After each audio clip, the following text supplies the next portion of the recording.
Good morning, ELA 1. Here is your guidance video for Thursday/Friday, December 9th or 10th and 11th. We only have really 1 week left in the semester, a week and a half if you want to count today and tomorrow. So it's really important that you're focusing on getting caught up on old work and that you are getting to a place where you will pass first semester. All work is going to be due no later than December 18th. Just realized I was on the wrong slide here, so we're going to move here. So make sure that you are using this weekend to complete any old or missing work. In terms of this semester, it's really important that you are able to demonstrate multiple proofs of your ability to do all of the targets that we've covered, which is why there's so many assignments. So your goal is to try to do all of your missing work. But when in doubt, the big ones you need to focus on for this right unit, you need to make sure that you finish your memoir, revise it, and upload it before the 18th. The 18th is when it is due. Okay. Secondly, from the narrative unit, you want to make sure that you've done one of those narrative post assessments. That's where you get to pick from one of the 5 stories, and you pick the story that is most interesting or appealing to you. Or if you're looking for a 3.5 or 4, you're going to pick those higher level stories. Those assignments have to be submitted to receive any passing grade for this semester. If you completed all of your work but never did a post assessment and never did your memoir, you would not be able to pass the semester. So those are the 2 biggest assignments to be aware of. If you are stuck on those, you need further help or confusions or whatever, please reach out, email me, kkelly@mywps.org. We can talk through email. We can set up a separate Zoom. I will also have office hours going on Thursday, the 10th, from 1 to 3 o'clock. On Friday, my office hours will be by appointment because I have a dentist appointment I have to go to. So if you want to meet on Friday, please just email me and we'll set up a time that works for both of us. So for Mindful today, we're going to start with a little bit of list making. And this is going to be a choice. You get to choose which list you make. So if you do this, depending on which list you're doing, I would recommend doing it on a sticky note or a piece of paper, something that you can easily place near your desk, your bed, your bathroom, wherever you're going to see it every day. Your 3 options are, first, you can make a gratitude list. This is where you will write down 3 things that you're grateful for today, this week, or maybe this weekend, whatever that may be. These could be small, they could be big. The second list you could write is a to-do list. What do you have to get done? In this class, in your other classes, when are you going to do it? How do you plan to do it? I recommend actually scheduling out your time and saying, I'm going to work on literacy from 9:25 until 10:10. And you make sure that you use that full 45 minutes to actually work on literacy. And then switch your tasks so that your brain and your body doesn't get sick and bored of the same old thing. All right. The third option is a goal list for either the rest of this semester. Maybe you have a couple of goals you'd like to see yourself complete before January hits, or maybe you already want to think about your goals for 2021. What do you hope to accomplish next semester? What do you hope to get done next year? You can do all 3 of these lists if you like, but you only have to do one. You do not have to actually submit this today, but if you would like me to see it, I would love for you to show me. Please take about 5 minutes to do your mindful activity, and then you'll move on. So you might want to pause this recording right now to do your gratitude to-do or your goal list.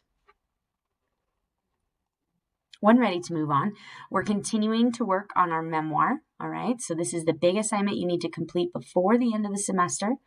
Remember, these are the pieces of the memoir we're trying to illustrate, right? We want to zoom in on a specific moment in our life. We want to include our personality or the personalities of our characters in our story. We want to make sure there's a clear theme, a lesson, or a moral that you learned or the people in the story did. You want to be descriptive. Use lots of really great verbs and adjectives and imagery and figurative language. And then lastly, you want to make sure that you're honest, that you have talked about your experience from a reflective place and included in your story the thoughts and feelings you were having in this moment and how those changed over time or how they might have changed you. All right. So today you should already have a rough draft done. If you don't, please go back to the memoir brainstorm assignment and finish all of the 10 steps there. If you have your rough draft done, you should have already completed one set of revisions. That is in last class's video. They're also provided in the slides before these ones on today's slides. So go back and do that first if you haven't done that. If you're all caught up and you did your work last class, then your focus today is to work on the words and language of your piece.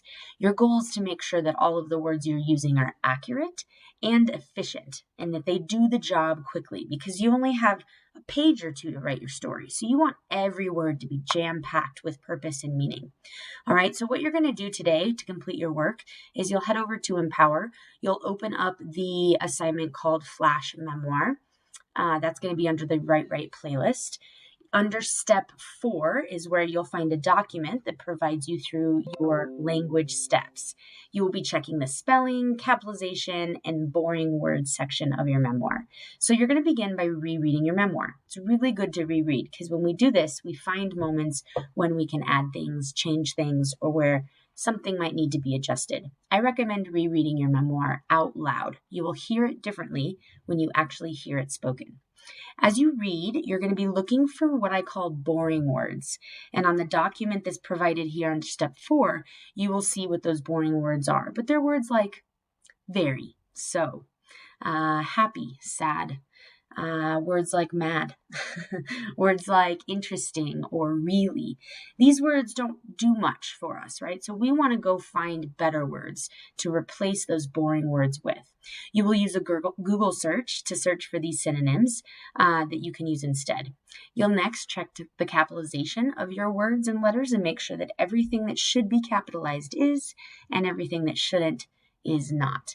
Last but not least, you want to use the spell check option under Google Docs to check the spelling of your document.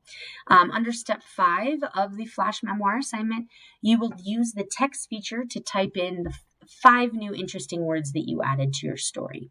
All right, so if we take a look at this on Empower, just so everybody sees what this looks like, under the Write Right playlist, we're now here in Flash Memoir. Again, if you have not finished your rough draft, you're still in Memoir Brainstorm. You need to finish those 10 steps before moving on to your revisions. But if you're caught up with class, you're in this assignment here. You will head over to your action steps, and you will see that your next step for today's work is going to be under step 4. Steps 1 through 3 should already be completed. If they're not, start there. Okay, step 4, you'll see this document that I provided for you. This will take you through the steps of ensuring accuracy in your words. So you'll begin by rereading your memoir, like I said, and finding these boring words. So you'll look through your story and you'll see if you used any of these boring words, and you're going to try to replace them. And there are way more boring words than this out there. So if you come across a word that you feel is boring, you are right. It is boring. You should find a new word to replace it. So if we look at my example, I have my Flash Memoir here, Pura Vida, and I just already in my first, half of the page have found some words that could be a bit more interesting. So I say here, what we came upon a magical place. So came upon is fine, right? Like we obviously came to this magical place, but it's way more interesting to find a word that represents how we got there.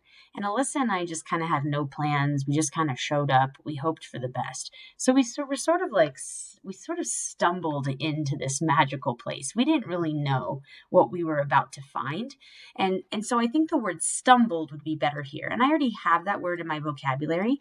So I'm just going to change it here. Oh, I'm not going to capitalize stumbled because this is not a proper noun. What we stumbled upon, and I need to add here, I see, was a magical place, the Osa Peninsula, okay? I go to a second word here, and I see telling stories. This isn't terrible, but again, I could say something a little bit better here, right? So what did I have here before? One night we were sitting in a little cafe, Buena Esperanza, and we could say telling stories. I could say something like sharing adventures. That's a little bit more interesting than just telling stories, right? We're sharing adventures with each other.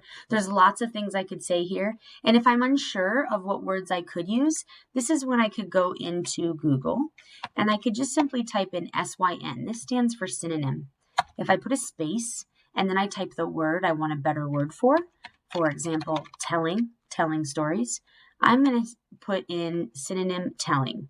And then already we're going to see Daddy means synonym telling. And if you want to click on this, you can, but it's going to bring up the same thing here. So we can see that telling is an adjective. Okay, and we're looking for a better word. So we are revealing, we are convincing each other that our adventure was better than the other. I'm not loving any of these options more so than sharing adventures, what I put here. So I'm going to go ahead and leave it there. But again, if I go on to my next boring word, I was always scared. One was looming around every corner, thinking about those snakes, right? Now, scared is an emotion. I could be scared, but the word scared does not really address my fear, because my fear is really big, really bad. I've had it since I was a little girl. I used to have nightmares about snakes all the time when I was a little kid. I'd have this reoccurring nightmare. And so the word scared doesn't really fit what I'm trying to show about, like, really illustrating my fear. So again, I'm going to go back to synonyms, and I'm going to put in synonym, and then I'm going to put in the word scared, because I could come up with a much better word for this. And now right here, we see that scared is an adjective, right? Frightened, afraid, fearful, nervous, panicky, agitated, alarmed, worried, intimidated, terrified, petrified, horrified, panic-stricken. I see a lot of words here that kind of more fit my vibe, right? So the way I feel about snakes is probably not even frightened. That seems too soft for me. I'm thinking terrified. Petrified is a really good word. Maybe horrified or panic-stricken. Petrified's kind of a new word to me. I don't really ever use it, so I'm going to use that one so that I can increase my vocabulary. So I encourage you to do the same. Try to pick new words that are new to you. Okay, so I'm going to say I was always petrified. One was looming. A petrified, and I'm just using Google to help me with this, right? See that little squiggly line? I can right click on it and it will give me a consideration for changing what I've written here. So I'm going to say petrified that one was looming on every corner. And now I've got a much better word there. Again, said is a word that we're going to use a lot in our memoirs because we have dialogue, right? Don't just always say said. Said is a boring word, right? Instead, you want to use the word that really speaks to what happened here. So in this moment, when Axel, our German surf instructor, said, Ziosa always gives you magic, but takes something in return, I was like hunched over my food eating, and I just had under my breath said, it'll probably be a snake. Like, I didn't say it loudly. I didn't exclaim it. I didn't even really say it all that clearly. And so I think a better word here for me rather would be mumbled, right? Because I sort of mumbled it. I said it softly and quietly, probably because I thought that I would be jinxing myself if I actually said it out loud. But this word mumbled is so much better than said, okay? So that's the second step you're going to do here. After you've looked for spelling mistakes, and I'll show you how to do that here. Replace your boring words. Make sure that you've capitalized everything correctly. So again, in my story here, this is a title, so I want the first letters of each of those words that are important to be capitalized. I don't need to capitalize words like is or the or of or on, okay? I also want to make sure that my proper nouns are capitalized. Alyssa is a name. Costa Rica is a specific place, so that is capitalized. Buena Esperanza is the name of the cafe we were at. So again, I would capitalize the first letters of that word because it is a proper noun. Okay, so you want to go through and make sure that you have a capital at all the starts of your sentences, and that you've capitalized everything correctly. Last but not least, you want to go through a spell check, which I think Google Docs kind of already does for you. As you see here, this underlined piece, I can right click on it. It'll say, what did you mean? It doesn't seem to know the word croaked, so I need to go make sure I'm spelling that correctly. I'll probably do a Google search on it to find out. Okay. You could also, to spell check, I believe, go to Tools, Spelling and Grammar Check. And then what it will do is pop up this spelling and grammar check and move through. So in this moment, change quien to quien. Let's see here. Again, I'm using Spanish. I want to make sure that my accents are in the correct place.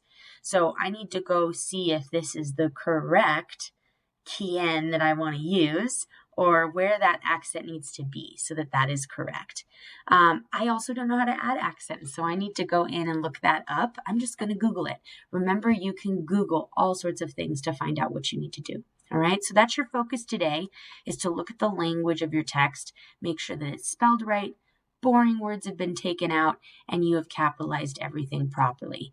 You will do all that under step 4, and then under step 5, you're going to type into the text box which words you added to your story today. So if I scroll down, this is your text box here. It's already on there. So just right here, I can type in, oh, it's not going to let me type, but under here, you'll be able to type in, interesting words as your title, and then it will give you a box where you can type in all of the words you added. So if this was my answer, I would go through and add the words. I'm going to X out of here for a moment. I would go through and add the words stumbled, sharing adventures, petrified, and mumbled. I would add that into step 5 under the text function to get your attendance and credit for today. The other way you can get attendance and credit for today is submitting any of the missing assignments that you might have from the Write Right playlist, or any of the missing assignments that you might have from the narrative final. You only have to pick one of these short stories to complete. If you have not done that, pick one and do that, or any missing assignments from the Read Well playlist. But if all else fails, I want you to focus on your memoir. That's the big one. It covers every target we've looked at this semester. So at the end of the day, the big thing to do right now is to get through this Write Right playlist and make sure that you end up submitting your flash memoir. Okay, so in terms of class, that's where we're at. Today, you did not join our Zoom. That's not the case right now. Instead, you're going to complete steps 1 through 5 under the flash memoir activity on Empower. Make necessary changes and adjustments to your memoir. We will Zoom together on Monday and Tuesday one last time before we head into our Christmas break. You will be sharing a line or two from your memoir in class on Monday, Tuesday. So be prepared to join that. I will have office hours Thursday today from 1 to 3, Friday by appointment only. I hope you all have a lovely day and a lovely weekend. I'll see you soon.